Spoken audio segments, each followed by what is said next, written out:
होली की आत्मा। बचपन से शहर में रहने वाला मनोज इस साल होली की छुट्टियों में अपने गांव दुर्गापुर वापस आता है, जहां उसे देख पूरा गांव खुशी से झूम उठता है। जब गया था तब इतना सा था और अब देखो कितना बड़ा हो गया है। हाँ सरपंच जी, जब मैं गया था तब आप भी बहुत जवान थे और अब देखो कितने बूढ़े हो गए हैं आप। चलो चलो बढ़िया है। बच्चा घर वापस आ गया। इसी खुशी में आज रात पार्टी होगी। क्या बात है, गांव में भी पार्टियां होने लगी। वैसे अगर पार्टी की बात है तो आज क्यों सीधा होली पार्टी करते हैं। होली पार्टी की बात सुन चहल पहल में अचानक सन्नाटा छा जाता है, जिसे देख मनोज को कुछ अजीब लगता है। लेकिन तभी सरपंच बात पलट देता है। अब बहुत देर हो गई, चलो सब अपने घर चलो, पार्टी के बारे में कल सोचेंगे। मनोज भी मम्मी पापा के साथ घर आ जाता है, पर होली पार्टी और उस पर पूरे गांव की खामोशी वाली बात अभी तक उसके जहन से निकलती नहीं।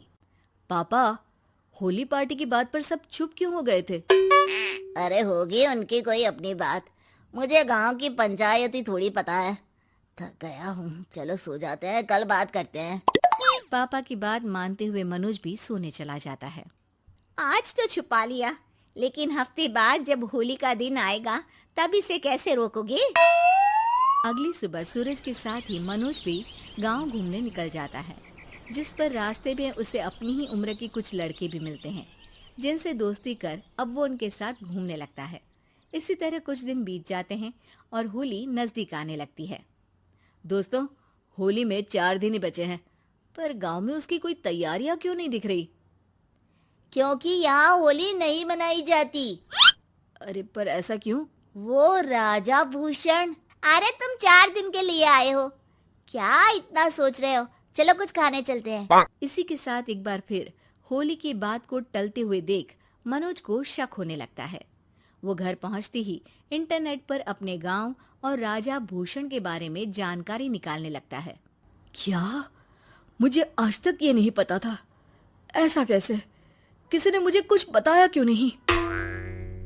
सारी जानकारी लेने के बाद मनोज गांव वालों या अपने मम्मी पापा से कुछ पूछे बिना खुद ही उसकी सच्चाई के बारे में छानबीन करने लगता है, जिसके चलते वो राजा भूषण की हवेली में पहुंचता है। वाह, क्या हवेली है यार। पर क्या यहाँ सच में कोई भूत है? हेलो भूत जी, कोई है क्या?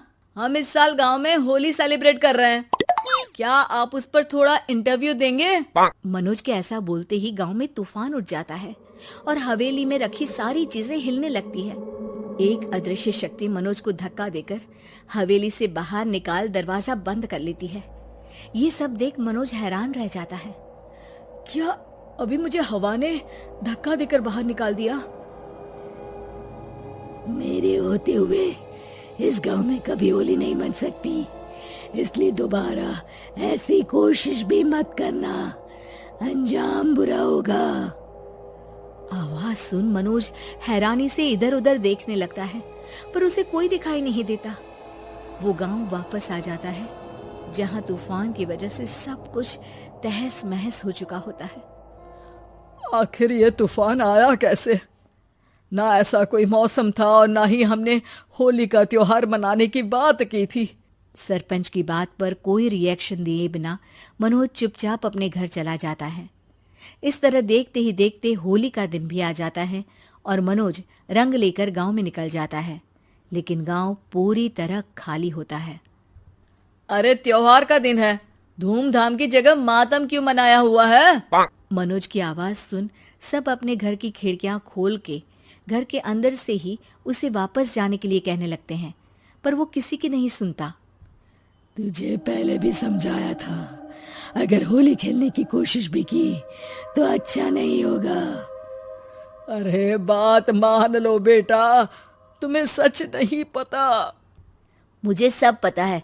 सालों पहले इस राजा ने एक अंधविश्वास फैलाया और आप लोग आज तक उसे मानते आ रहे हो।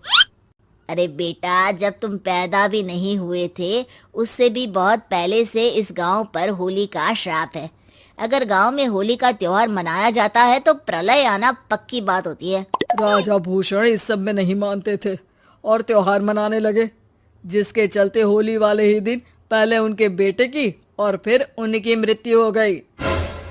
तभी से गांव की रक्षा के लिए उनकी आत्मा उस हवेली में रह रही है। सबकी बातें सुन मनोज उलझन में पड़ जाता है। सोचना भी मत मनोज, अगर तुमने इस परंपरा को तोड़ने की कोशिश भी की तो उसका परिणाम इस गांव और गांव के लोगों के लिए अच्छा नहीं होगा। मुझे भी यकीन नहीं हो रहा कि आप लोग एक बेतुकी बात को मानकर सालों से रंगों के त्योहार को मातम की तरह मनाते आ रहे हो। मनोज किसी की कोई बात ना मानते हुए पूरे गांव में रंग बिखेर देता है, जिसके तुरंत बाद वहां तूफान के साथ बिजलियां गरजने लगती है। अचानक मौसम में ऐसा बदलाव देख जहां मनोज कंफ्यूजन में आ जाता है, वहीं गांव वाले डर से सहम जाते हैं।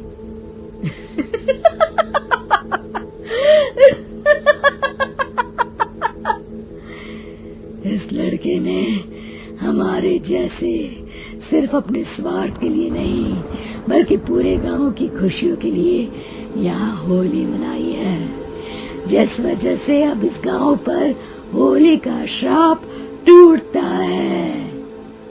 ऐसा बोलकर राजा का भूत वहां से गायब हो जाता है, जिसके बाद गांव के लोग धूमधाम से होली मनाते हैं। खुशियों के रंग गांव में बिखरे ही होते हैं कि अगली सुबह अचानक मनोज कहीं गायब हो जाता है और एक बार फिर गांव में होली का नया राज शुरू हो जाता है।